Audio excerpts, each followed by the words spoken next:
Buenos días. Gracias a Dios porque podemos estar aquí en su casa, porque yo sé que al estar aquí hicimos un esfuerzo, se puede decir, de nuestro corazón también sale venir a su casa y vencimos obstáculos para poder estar aquí.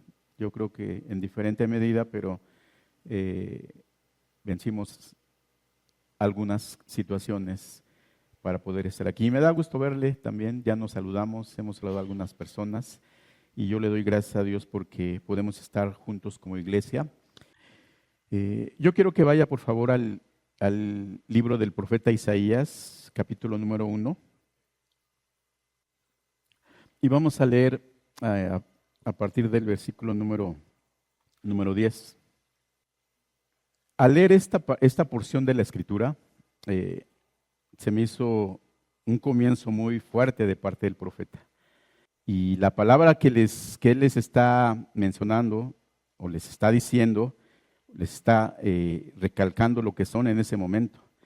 Y yo le digo que es una palabra muy fuerte porque dice el versículo 24, gente pecadora, pueblo cargado de maldad, generación de malignos, hijos depravados, dejaron a Jehová, provocaron a ir al Santo de Israel, se volvieron atrás.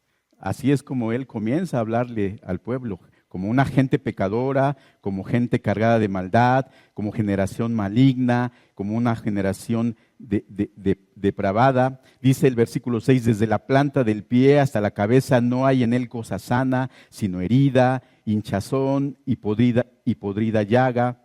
No están coradas, ni vendadas, ni suavizadas con aceite. Y es una palabra que él le está expresando al pueblo. Y es pues a mí se me hace algo muy fuerte, ¿no? Y así comienza el profeta, diciéndole al pueblo lo que él es en ese momento. Depravados, malignos, que provocaron a ira a Dios, que se alejaron de Dios, todo lo que viene en estos primeros versículos. Y vamos a leer a partir del versículo número 10. Dice: príncipes de Sodoma, oíd la palabra de Jehová. Escuchad la ley de nuestro Dios, pueblo de Gomorra. ¿Para qué me sirve, dice Jehová, la multitud de vuestros sacrificios?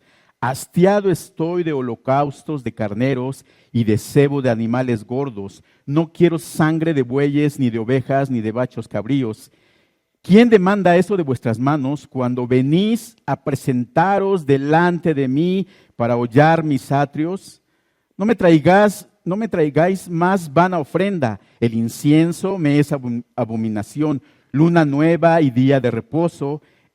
El convocar asambleas no lo puedo sufrir. Son la iniquidad vuestras fiestas solemnes, vuestras lunas nuevas y vuestras fiestas solemnes. Las tiene aborrecidas mi alma, me son gravosas, cansado estoy de soportarlas. Cuando extendéis vuestras manos, yo esconderé de vosotros mis ojos. Asimismo, cuando multipliquéis la oración, yo no oiré. Llenas están de sangre vuestras manos. Es una palabra muy fuerte, ¿verdad? Primero les dice la condición que ellos tienen, de gente pecadora, gente depravada, gente que está alejada de Dios. Y después, en lo que acabamos de leer, Él les dice, vienen en esa condición, vienen y se presentan delante de mí. Y me traen holocaustos, me traen sus ofrendas. Dice, hastiado estoy de eso. Hastiado estoy de esto. Cuando vengan ustedes en esa condición, yo voy a esconder de vosotros mis ojos. Cuando oren a mí en esa condición, no voy a estar presente haciéndoles caso. Entonces es muy evidente esta parte de la Escritura donde nos muestra la condición del pueblo por un lado, lo que son ellos, lo describe así muy literalmente el profeta, y cómo ellos vienen aún y se presentan en esa condición delante de Dios, pero a Dios no lo pueden engañar. Dios conoce la intención, Dios conoce su corazón y dice, vienen y se presentan aquí con su ofrenda, con su incienso. Todo eso me es abominación. Todo eso me es abominación. No lo soporto. Es lo que está diciendo. Y en esta mañana yo quiero hablarle precisamente de donde yo le puse a este tema la verdadera espiritualidad, la dependencia absoluta del Espíritu de Dios. Y no voy a hablarles de Isaías, sino voy a hablarles de otro profeta que se llama Miqueas. Miqueas fue contemporáneo de Isaías. Los dos profetizaron en el mismo tiempo, en el mismo lugar, en Judea. Miqueas profetizó en Jerusalén, ahí es donde se enfocó él. Entonces, otro profeta que vivió las mismas condiciones que estaba viviendo Isaías es Miqueas. Y yo quiero que centrarme en Miqueas. Pero yo quise darle como referencia, como contexto, lo que era el pueblo en ese momento, lo que Dios pensaba de ellos, a la mirada de Isaías. Pero Miqueas, también se lo vuelvo a repetir, estaba mirando y viviendo la misma situación que estaba viviendo aquí Isaías. Entonces yo le pido que vaya por favor a Miqueas capítulo número 3.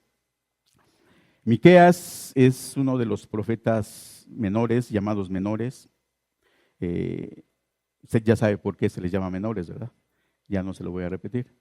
Hay profetas mayores y hay profetas menores. Entonces, él es de los llamados profetas menores y sus escritos, sus profecías están a la par de este profeta que acabamos de leer, que es Isaías.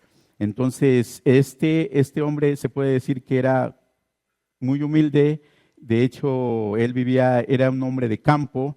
Él profetizó, fue un hombre de Dios, pero tenía mucha diferencia con Isaías por el lugar donde se desenvolvía, por la forma en que vivía. Yo puedo ver que era un hombre más humilde, pero era un hombre de Dios. Y la época es muy importante. La época en la que ellos profetizaron es la antesala a la invasión del imperio asirio. Aquí el imperio asirio aún los está amenazando con la invasión y ellos vivieron en ese tiempo muy difícil, la antesala a la invasión del imperio asirio. Entonces, él profetizó, como lo acabamos de ver en Isaías, en un tiempo de corrupción moral, de alejamiento de Dios, de pecado, de injusticia social, de un liderazgo fallido. Lo vamos a ver ahorita todo eso. Pero sabe que siempre en ese tiempo difícil Dios levanta hombres de Dios para que hablen al pueblo, para que exhorten al pueblo, para que den la palabra de Dios y el pueblo pueda escucharla y pueda ser restaurado y puedan ellos obedecer y enmendar su mal camino. Siempre Dios levanta hombres para que expongan su palabra, para que hablen al pueblo de Dios, para que exhorten al pueblo de Dios a que se vuelvan de su mal camino. En este caso usó a Isaías, pero también va a usar en este tiempo al profeta Miqueas. Entonces el contexto está muy claro, ¿verdad? El tiempo que se está viviendo y que Dios está levantando hombres. Pero ¿qué características o qué cualidades o qué tiene que tener de respaldo a un hombre que es levantado por Dios para que hable al pueblo? Era una situación muy difícil, tanto políticamente, porque estaban siendo acechados por el imperio asirio, pero también internamente había una descomposición social, descomposición religiosa. Estaban viviendo, estos hombres estaban viendo cómo el pueblo tenía una decadencia política, tenía una decadencia moral y estaban totalmente alejados de Dios, como nosotros lo acabamos de ver. Entonces, estos hombres, yo al estar estudiando esta palabra, veía cuál sería la reacción de alguien, de una persona, de alguien común y corriente, así como ellos, al ver toda esta situación. Podría haber dicho, no, pues, qué mal, criticando, ¿no? Qué mal están estos, son unos pecadores, y allá los profetas, los líderes y los gobernantes además, y todo esto es un caos, no sé qué hacer, y ver toda la situación que está sucediendo. Humanamente, pudo haber pensado, no hay nada que hacer, estos no hay solución en esto, porque humanamente vienen a invadirnos, humanamente veo que hay pecado, ni siquiera los líderes religiosos, las personas que tienen que guiarnos están ahí para poder hacer su trabajo y hacer lo que Dios demanda de parte de ellos. Y sin embargo, se lo vuelvo a recalcar, siempre Dios levanta hombres que tienen establecido lo que Dios ha puesto en ellos, que tienen realmente establecido una vida espiritual, que tienen establecido lo que Dios les ha dado, lo que Dios les ha mostrado, y en este caso lo que Dios está mostrando de lo que es la realidad del pueblo. Entonces hay hombres que son fieles, que son íntegros. Yo puedo ver a Isaías, puedo ver a Miqueas en esa parte, hombres espirituales, íntegros, que obedecen a Dios y que ese propósito lo van a cumplir en su vida, para el pueblo, de parte de Dios. Entonces, yo quiero que veamos a partir del del capítulo número 3, dice, versículo 1, dice, dije, oíd ahora, está hablando el profeta, oíd ahora, príncipes de Jacob y jefes de la casa de Israel.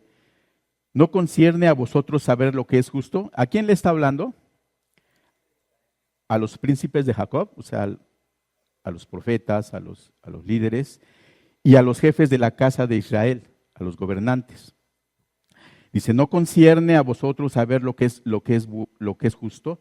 Vosotros aborrecéis lo bueno y amáis lo malo, que le quitáis su piel y su carne de sobre los huesos, que coméis asimismo la carne de mi pueblo y les desolláis su piel de sobre ellos y les quebrantáis los huesos y los rompéis como por el caldero y como con carnes de olla.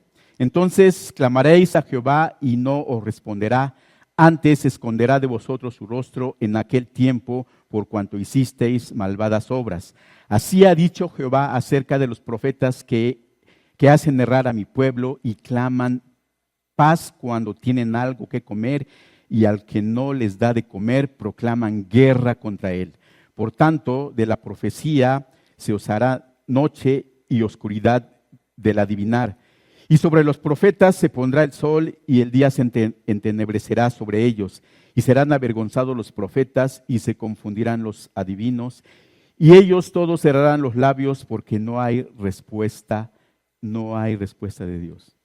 ¿Usted ve alguna diferencia de lo que veía Isaías a lo que ve ahora Miqueas?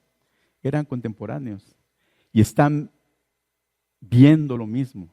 Están en este momento, él está describiendo lo que son. Ahora aquí se enfoca él en los gobernantes y en los líderes religiosos, en los profetas, de lo que ellos, lo que realmente estaban haciendo ellos. Había un abuso contra el pueblo. El profeta se dirige a los príncipes, a los jefes, cuestionando cómo siendo ellos los encargados de administrar la justicia, ellos mismos están apegados al mal, están apegados al pecado.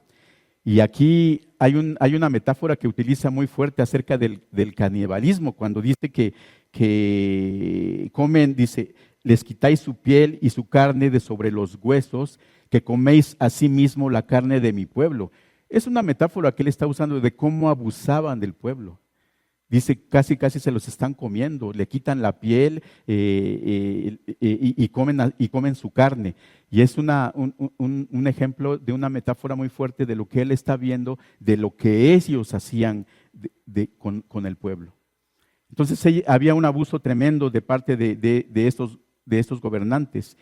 Y a partir del versículo número 5 les está hablando a los líderes religiosos, de lo que ellos tenían que hacer, pero no hacían. Dicen, ustedes le profetizan a los que les dan dinero, pero a los que no les dan dinero, hasta maldad hablan contra ellos. Había una corrupción tremenda en esa parte. Entonces, había hipocresía, los profetas condenaban a la gente, había manipulación, el pueblo estaba desviado. Entonces, si los líderes religiosos estaban de esa forma, entonces, ¿cómo estaba el pueblo? ¿Cómo estaba la gente?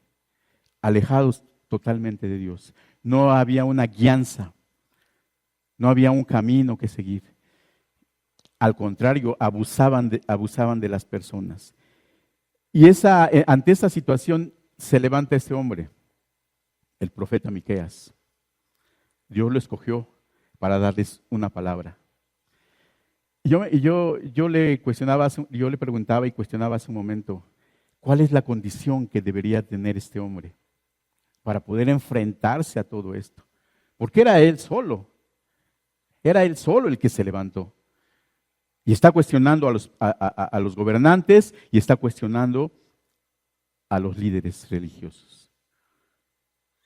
La palabra que él tenía que dar tenía que tener un sustento, tenía que tener una autoridad en algo.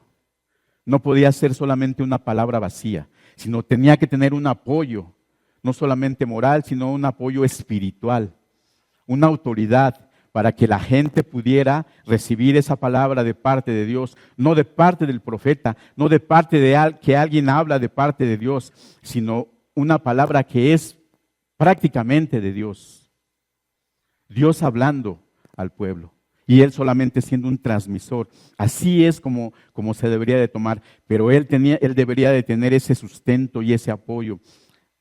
Hablar como si la palabra que él está hablando de verdad proviene de Dios, que tuviera un impacto en la vida de estas personas.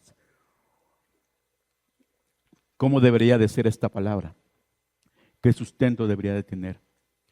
Es que yo soy profeta, es que me escogió Dios, es que yo sirvo, y yo hablo y entonces me tienen que escuchar. La palabra tiene que tener un sustento espiritual, un apoyo espiritual de parte de Dios. Y mire lo que dice en esta parte de decadencia, de hipocresía, de alejamiento de Dios, de pecado. El pueblo mantenía una apariencia externa de religiosidad. Lo acabamos de ver, ¿verdad? Ellos vivían en pecado, pero iban al templo y se presentaban con holocaustos, con incienso. Vivían en un engaño, en una hipocresía, en una apariencia. ¿Por qué? Porque yo voy a la iglesia y yo canto y yo me presento y yo alabo y yo adoro y yo doy mi ofrenda y yo doy mi diezmo. Pero, ¿y la otra parte? Entonces, en ese momento así era la vida del pueblo. Mantenían una apariencia externa de religiosidad, pero su relación con Dios estaba completamente corrompida por el pecado. No había pecado y estaban separados de Dios por la forma en que ellos estaban viviendo y que lo acabamos de ver muy claramente. Pero ellos se presentaban en el templo. Se presentaban con sus rituales, con todo lo que hacían, pero su corazón estaba alejado de Dios.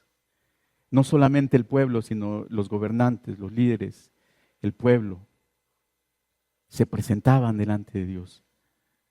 Y Dios, en Isaías vimos cómo lo rechaza todo eso. De nada sirve que cantemos, que adoremos, que levantemos las manos, que sirvamos, si mi corazón está lejos de Dios, si mi vida está apartada de Dios, si el pecado me separa de Dios, si no hay una relación o una comunión con Dios, porque el pecado está interfiriendo en esa parte. Y así es como estaban viviendo ellos. Y Isaías lo dice y lo muestra muy claramente. Miqueas lo vuelve a confirmar la condición en esa parte. Entonces, este hombre se levanta,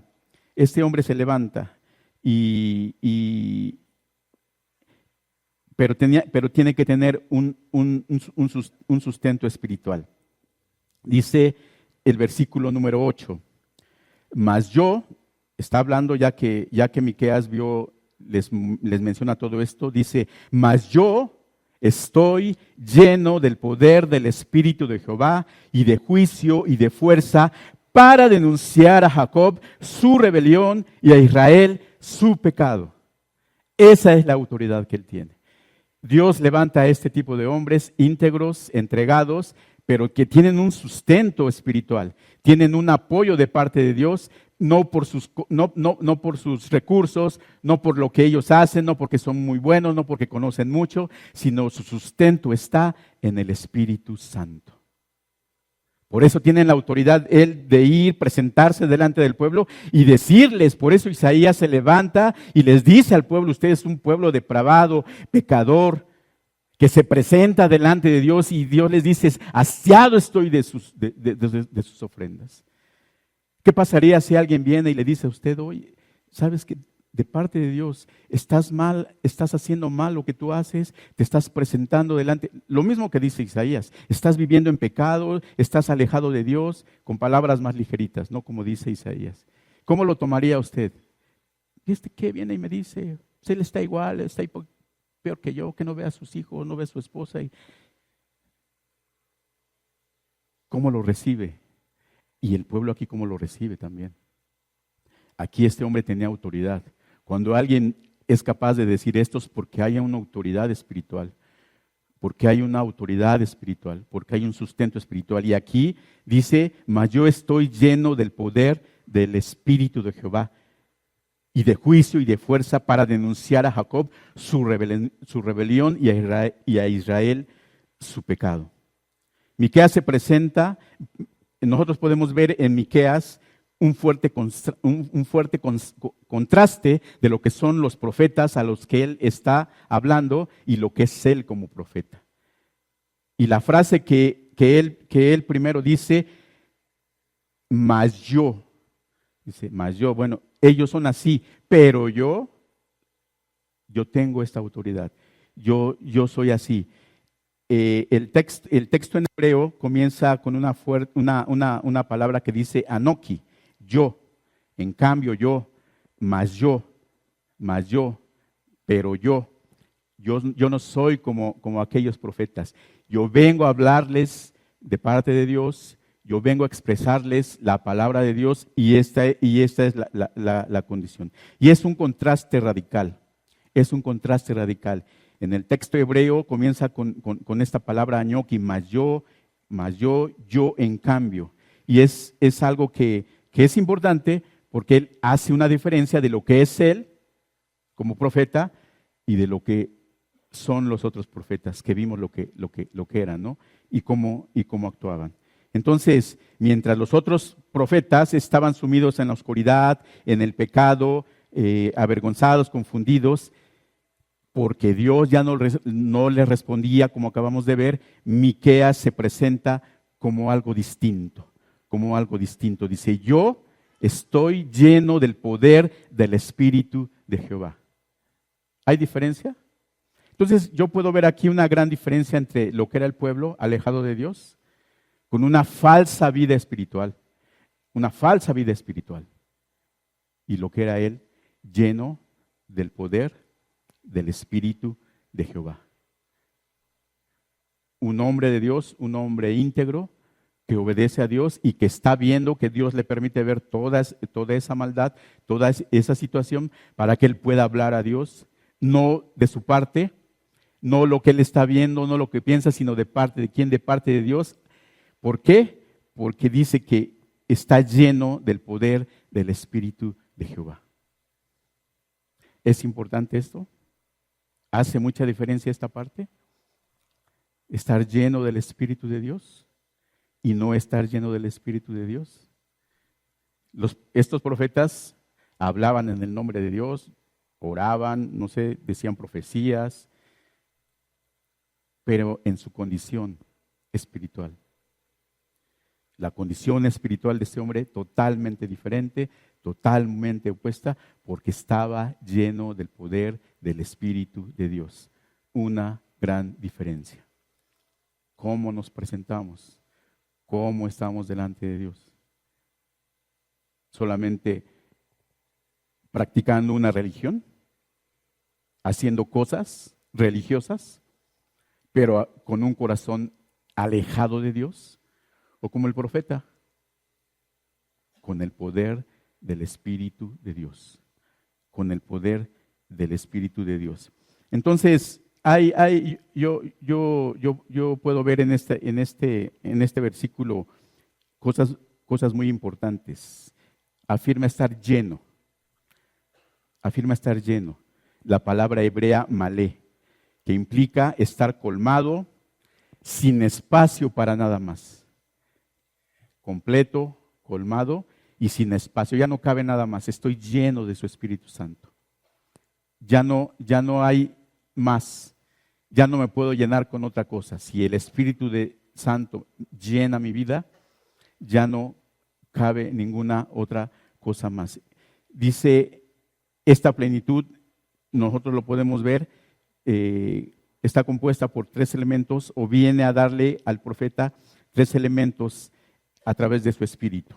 Dice, mas yo estoy lleno del poder del Espíritu de Jehová, dice, de juicio, de fuerza y de valor, de firmeza. Dice, de poder. El Espíritu Santo le da poder. ¿Poder para qué? ¿O qué es esta palabra de poder? Poder de fuerza, poder de... ¿Qué tipo de poder da el Espíritu Santo? Que esto se ha malinterpretado mucho.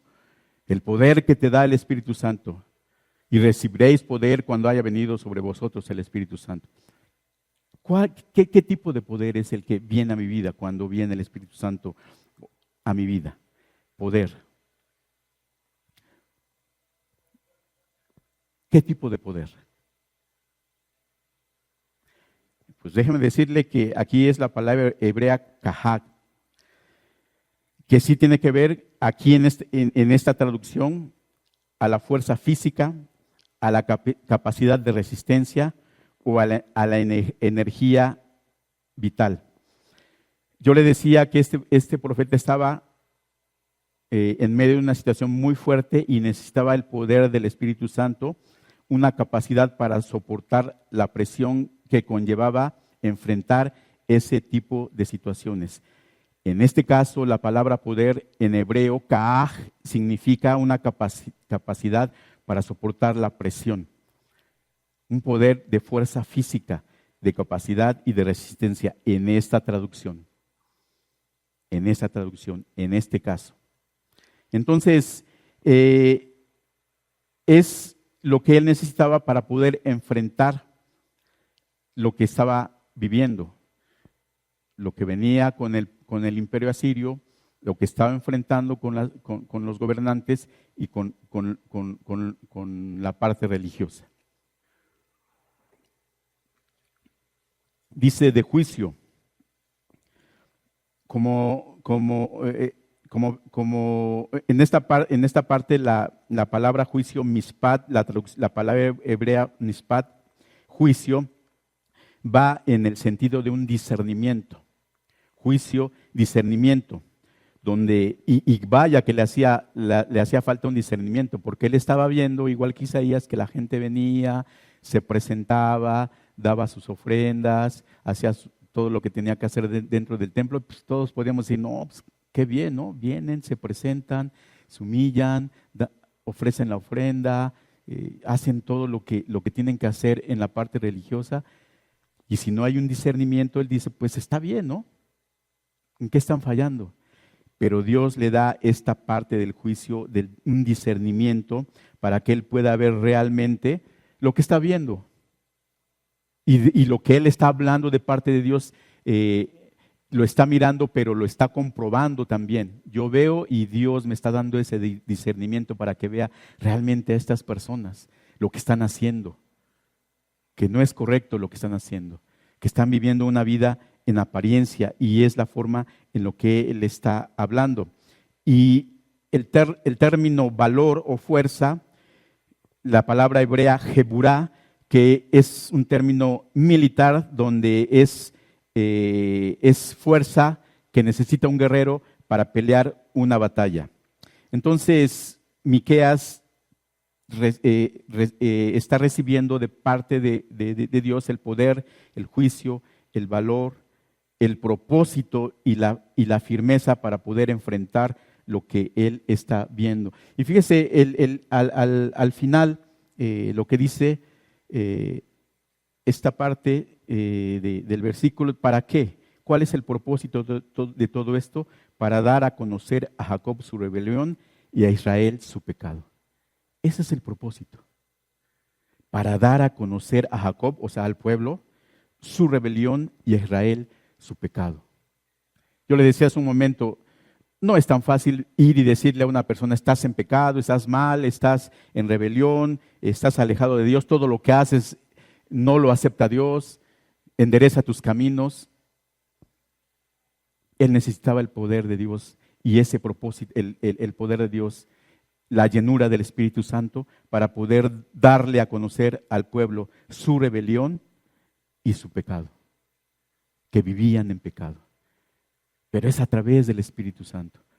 Por eso es muy importante esta parte, porque yo se lo decía hace un momento, el sustento que él tiene es un sustento espiritual, un sustento que viene de parte de Dios a través de su Espíritu Santo. Dar a conocer, declarar algo, decirlo de frente, cara a cara, con una firmeza que le permita a Miqueas llamar las cosas como son, exhortar a lo que está viendo al pueblo y decirles que están en rebelión y que están en pecado.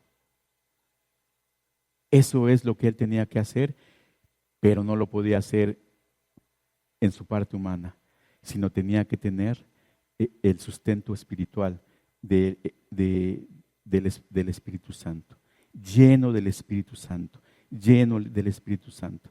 Y es muy importante estar lleno del Espíritu Santo. La llenura del Espíritu Santo es cuando un creyente rinde voluntariamente su vida a Dios y permite que Dios haga la obra completa en su vida y lo use como Él quiere. La llenura del Espíritu Santo. Esto igualmente se ha malinterpretado mucho, la llenura del Espíritu Santo. ¿Para qué la llenura del Espíritu Santo? Aquí vemos que Él tiene un propósito muy específico, que es dar a conocer el pecado en el cual vive el pueblo. Pero, ¿qué significa ser lleno del Espíritu Santo? ¿Qué significa ser lleno del Espíritu Santo? Cuando Él dice soy lleno del Espíritu Santo, ¿qué significa ser lleno del Espíritu Santo? ¿Qué sucede cuando soy lleno del Espíritu Santo? Sí lo hemos escuchado mucho y hemos recibido mucha información acerca de esto. ¿Qué es ser lleno del Espíritu Santo? ¿Para qué somos llenos del Espíritu Santo?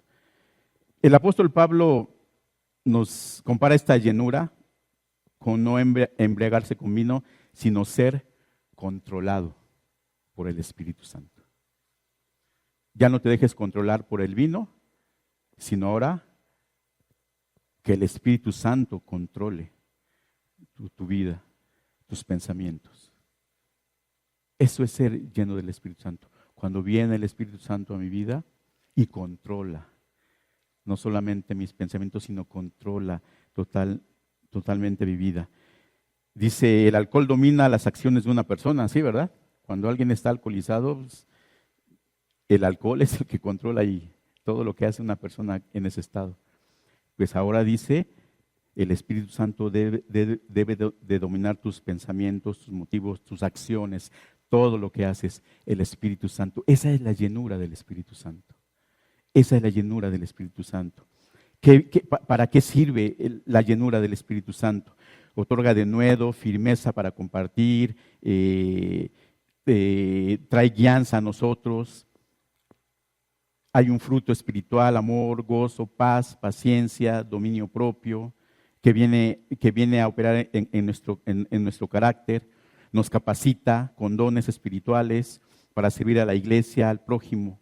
Nos ayuda a discernir entre apartarse de las tentaciones, discernir entre lo bueno, lo malo.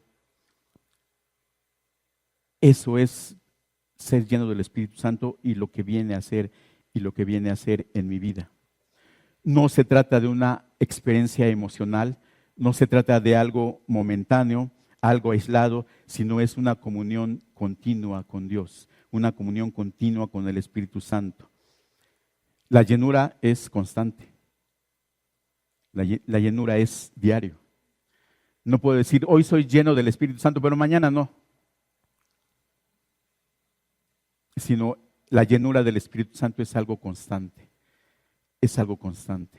que se debe dar en nosotros. Por todo esto que acabamos de ver, no solamente es una experiencia emocional, sino es una forma de vida. La llenura del Espíritu Santo es una forma de vivir. Y así como este hombre, este profeta, estaba lleno del Espíritu Santo, del poder del Espíritu Santo, para poder enfrentar toda la situación que él estaba viviendo, todas las circunstancias difíciles, todo lo que él vivía, todo lo que él veía, así nosotros en nuestra vida diaria es la llenura del Espíritu Santo, el poder del Espíritu Santo para poder enfrentar la vida diaria, para poder vivir una vida conforme a Dios le agrada. Es lo mismo, no porque él era profeta, solamente él lo debería de tener. Es necesario para nosotros también, para lo que nosotros estamos viviendo. Yo quiero que me ayude con unas citas bíblicas, se las voy a dar y me ayuda a leerlas acerca de lo que es esta parte, porque yo quiero sustentar bien esta parte del Espíritu Santo. Si me ayudan con Juan 14, 16 y 17, ¿alguien? Maribel. Juan 14, 16 y 17. ¿Alguien con Hechos 1:8, Martín? Hechos 2:4, Carlos. Romanos 8:14, Imelda. Gálatas 5:22 y 23, Carlitos. Juan 16:13, Joca. Efesios 5:18, Betsa. María, 1 de Corintios 2:10. Y por último, Romanos 15:13, Vicky. Son muchas citas, ¿verdad? Que quede bien sustentado en nosotros lo que es el Espíritu Santo. La pregunta que yo le hacía, ¿por qué necesitamos la llenura? ¿Para qué nos sirve la llenura? Y la palabra de Dios nos responde. Juan 14, 16 y 17.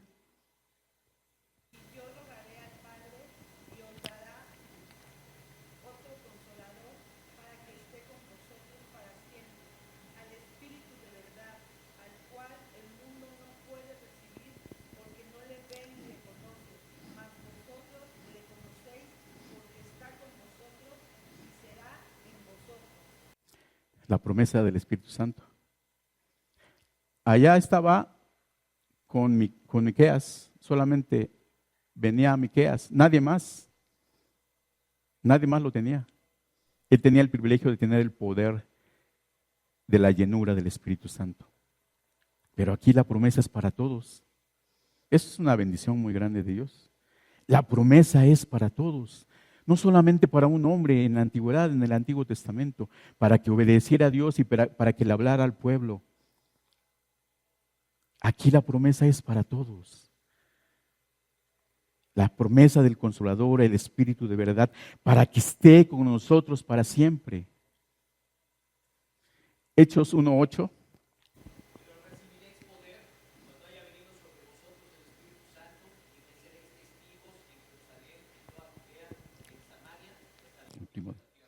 La promesa, cuando venga sobre vosotros el Espíritu Santo. Y aquí hay un propósito muy específico, ¿verdad? ¿Para qué es aquí la promesa del Espíritu Santo? Dice, para ser testigos. ¿Cuál era el propósito de Miqueas? De tener el poder. Para mostrarle al pueblo, ¿verdad? El pecado y la rebelión en la cual vivían. Hechos 2:4.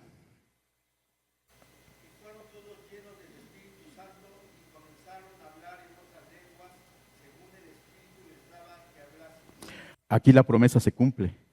Lo que antes era una promesa, aquí ya es una realidad. Se cumple, dice, se cumple. Todos fueron llenos y comenzaron a hablar en otras lenguas. Una manifestación.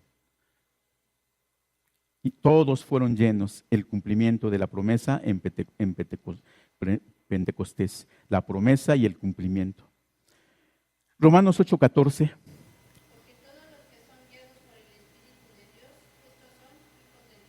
Porque todos los que son, ¿qué dice? Es una obra del Espíritu Santo, ¿verdad?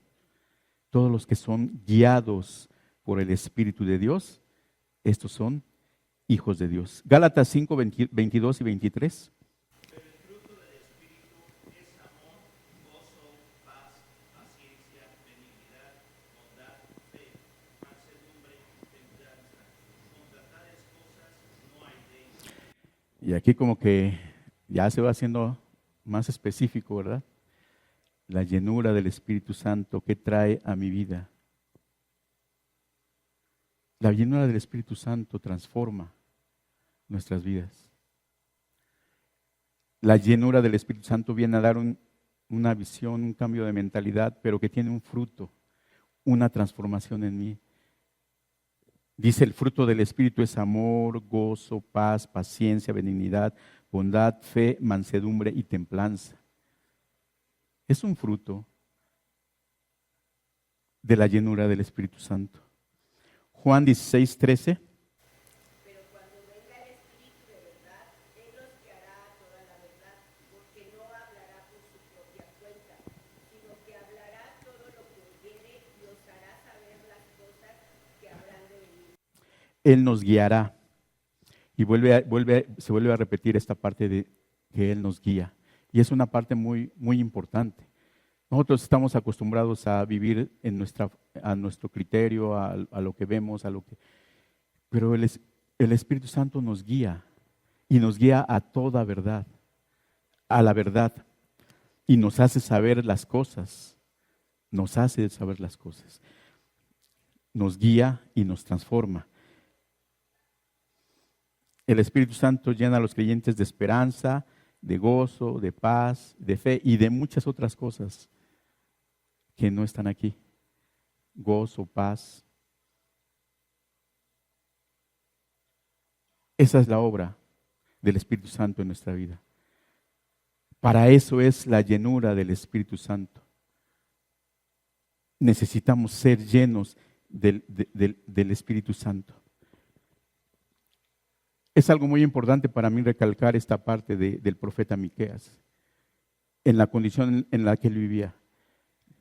Y el versículo número 8 es muy, muy clave para decir, yo estoy lleno del poder del Espíritu de Jehová y de juicio y de fuerza para denunciar a Jacob su rebelión y a Israel su pecado. ¿Y cuántos podemos decir, yo estoy lleno del poder del Espíritu Santo para que me guíe?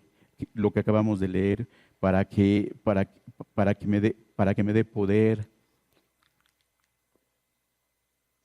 para recibir el fruto del Espíritu, amor, paz, paciencia, benignidad, bondad, vivir en esa parte espiritual, vivir en esa dimensión espiritual, tener el discernimiento en lo bueno, lo malo, tener ese discernimiento. Y realmente actuar bajo la guianza del Espíritu Santo. Es muy importante que nosotros entendamos esta parte. Y esta palabra nos hace reflexionar, nos confronta, no sé si a usted lo confronta o solamente le haga reflexionar hacia un examen de su vida o de mi vida o de nuestra vida. ¿Cómo es nuestra vida espiritual? ¿Cómo está nuestra vida espiritual? ¿Es un cristianismo de solo asistir a los cultos los domingos? ¿Y el lunes qué pasa? ¿Se acaba la vida espiritual? ¿Me olvido de todo lo que tiene que ver con Dios? Así como el pueblo. Ellos iban el domingo, así como lo describe Isaías. Por eso yo le decía, es una palabra muy fuerte lo que dice Isaías, porque está confrontando así al pueblo a lo que son en ese momento, a lo que están haciendo. Vienen y se presentan y oran y cantan y presentan sus ofrendas, pero su corazón está alejado de Dios y Dios no se alegra de eso, Dios no se complace de eso. Al contrario, lo rechaza, es abominación para él ese tipo de prácticas. ¿Por qué? Porque su corazón está alejado de Dios. No sirve hacer cosas, de nada sirve hacer cosas si mi vida espiritual no está cimentada en su Espíritu Santo. Son cosas vacías, son cosas vanas. Por eso yo le decía, poder hacer un examen en este momento puede ser una confrontación para nuestra vida o podemos tomarla nada más como una palabra más. ¿Cómo es nuestra vida espiritual de solo asistir el domingo, cantar, una rutina de hacer cosas, pero donde no está esa vida espiritual sustentada por el Espíritu Santo? ¿Cómo es nuestra vida espiritual? Cantando, ofrendando. Yo se lo decía hace un momento poniéndole de ejemplo. Podemos decir cuando Isaías está diciéndole eso al pueblo, pues qué pueblo, ¿no? O sea, ¿cómo es posible? Son unos hipócritas, son unos falsos, ¿cómo son capaces de presentarse así ante Dios y su corazón y su vida alejados de Él? Pues así es la realidad. Esa es la realidad de muchas personas. Una falsa vida espiritual que no está sustentada en el poder del Espíritu Santo. La llenura no es un evento único, sino una dependencia continua. No es algo que digo, hoy estoy lleno del Espíritu y mañana ya no. Hoy soy lleno del Espíritu y mañana soy lleno del Espíritu y pasado mañana soy lleno del Espíritu. Es una constante, la llenura del Espíritu Santo, la llenura del Espíritu Santo. Orar, ayunar, leer la palabra, meditar la palabra. Incluye también lo que hacemos, venir a congregarse, cantar, alabar, tener comunión con los hermanos, participar de las actividades de la iglesia, pero con un sustento espiritual correcto de parte de Dios en mi vida. El Espíritu Santo nos capacita y nos da y nos guía en toda esta parte. La pregunta es, ¿estoy lleno del Espíritu? ¿Tengo la llenura del Espíritu? ¿O estoy lleno de otras, o de qué estoy lleno? ¿De qué otras cosas estoy lleno? ¿Qué es lo que controla mi vida? ¿Estoy lleno de mi trabajo, de mi familia, de mi novia, de mi novio, de mis actividades? Y eso controla mi vida. Aquí decía, no se embriaguen porque eso controla su vida, el vino. Pues hay otras cosas que controlan nuestra vida. Nuestros problemas, nuestras situaciones personales controlan mi vida y me vuelvo mis enfermedades y mi enfermedad controla mi vida. ¿Qué controla mi vida? ¿Su Santo Espíritu o lo que yo soy personalmente? Y así como Miqueas, ¿qué tanto estoy yo dispuesto a confrontar el pecado y anunciar la verdad? A ser lleno del Espíritu y enfrentar todas las situaciones y dejar que el Espíritu Santo me guíe y me dé respuestas. Es una palabra que me lleva a eso. Y un versículo tan cortito, tan sencillo, me da luz para poder vivir de una forma como Dios quiere. De una forma como Dios. Mas yo estoy lleno del poder del Espíritu de Jehová. Mas yo estoy lleno del Espíritu, del poder del Espíritu Santo de Jehová. ¿Cuántos podemos decir eso? Yo estoy lleno del poder del Espíritu Santo de Dios. Para que Él haga la obra en nuestra vida. Yo quiero orar en esta tarde y pedirle también al grupo de alabanza que podamos adorar y cantar esto. Y que esto que vamos a cantar sea una declaración, que hay una necesidad en mi vida de poderlo expresar y de verdad pedirle a Dios que venga a mi vida y que el Espíritu Santo venga a mi vida, y que el Espíritu Santo venga a mi vida y la llene y la transforme y pueda haber una obra espiritual en mí. Esto lo podemos cantar solamente así, vacíamente, pero lo podemos cantar también con una necesidad. Si yo reconozco que me hace falta esa parte espiritual, que me hace falta esa parte de decir, Espíritu Santo, ven y llena mi vida, entonces yo puedo decirle sinceramente, Espíritu Santo, aquí estoy, llena mi vida, haz de mí lo que tú quieras, y porque necesito la guianza de ti, porque necesito saber hacia dónde me dirijo, porque necesito certeza de mi vida, de hacia dónde voy. Necesito que controles mi vida, que haya una transformación espiritual de mi parte. Póngase de pie, por favor.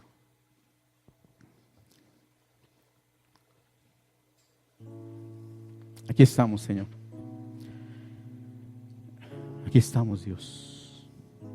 Reconocemos nuestra necesidad de ti. Reconocemos la necesidad que tenemos de tu Santo Espíritu en nuestra vida, donde no es solamente un momento, no es solamente algo aislado, sino es algo permanente. Necesitamos que tu Santo Espíritu venga a mi vida y esté en ella constantemente. Espíritu Santo, yo te agradezco porque en este tiempo esa es tu obra. Llenar a los creyentes con tu poder. Llenar a los creyentes para poder ser guiados, para poder vivir una vida verdaderamente espiritual. No una vida que es aparentemente espiritual. No una vida que es aparentemente espiritual, sino que es una vida solamente religiosa, que se acerca solamente a Dios en momentos de necesidad, cuando hay alguna situación o cuando tengo ganas, sino una vida guiada, llena realmente del Espíritu Santo, que no importando las circunstancias viene y se presenta delante de Jehová, reconociendo nuestra condición, pero también reconociendo la necesidad que tenemos de ti, Espíritu Santo. Ven y transforma nuestras vidas. Ven y llena nuestra vida, Espíritu Santo.